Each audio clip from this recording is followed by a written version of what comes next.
নমস্কাৰ প্ৰিয় বন্ধু বান্ধৱীসকল পূৰ্ণিমা অন্যটা ভিডিঅ'লৈ আপোনালোক সকলোকে স্বাগতম জনাইছোঁ। আজি আমি আপোনালোকক আমাক খৰালি দিনৰ বাগিচাখনলৈ লৈ আহিছোঁ। পাচলিৰ বাগিচা আপোনালোকে এবাৰ চাওকচোন ভালকৈ। আৰু মই প্ৰত্যেকজোপা গছ আপোনালোকক এফালৰ পৰা দেখুৱাই যাম, ভিডিঅ'টো স্কিপ নকৰাকৈ চাব।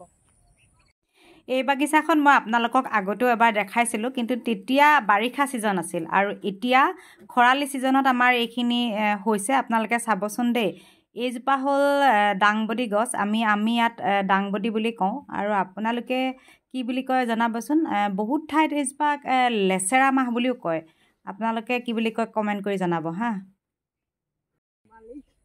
এয়া হ'ল আমাৰ বাগিচাৰ মালিক, একদম ব্যস্ততাৰে। কি পুলি দিছা এইবোৰ? ভেন্দি। ভেন্দি, আচ্ছা।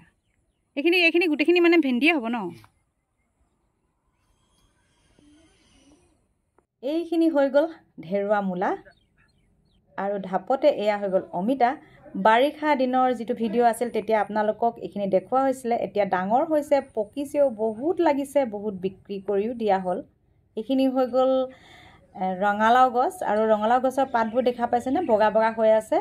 কয় বোলে এনেকৈ ফুটছাই দিব লাগে, আৰু সেইবোৰ ফুটছাই দিয়াৰ বাবে বগা বগা হৈ আছে, তেতিয়া হেনো পোক নাহে। আৰু এয়া হ'ল তিতা কেৰেলাৰ গছ, আৰু এয়া হ'ল দাংবডি বা লেচেৰা। এয়া হ'ল ধনিয়া পাত, বহুত ধুনীয়া গোন্ধ, কিয়নো সাৰ প্ৰয়োগ কৰা হোৱা নাই যে।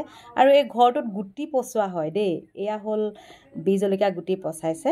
আৰু এয়া লাই শাক, দেখিছে কিমান ডাঙৰ হৈছে, আৰু লগতে এজোপা এজোপা বেঙেনাৰ গছ। আৰু এয়া হ'ল আমাৰ চকীদাৰ দাদা, আৰু তলতে এইটো আমাৰ পুখুৰী য'ত আমি মাছ পোহোঁ। আৰু এয়া হ'ল হাঁহ, কিয়নো এতিয়া আঘোণ মাহত এতিয়া ধাননিৰ দিন। ধাননিত এয়া পথাৰত ধান পকিছেই।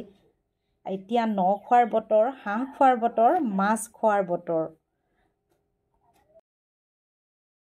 আশা কৰোঁ ভিডিঅ'টি চাই আপোনালোকে ভাল পালে, আৰু যদিহে ভাল পালে এটা লাইক কৰিব, মোৰ ভুল শুদ্ধবোৰ কমেণ্ট কৰি জনাই দিব, চেনেলটো ছাবস্ক্ৰাইব কৰি দিব।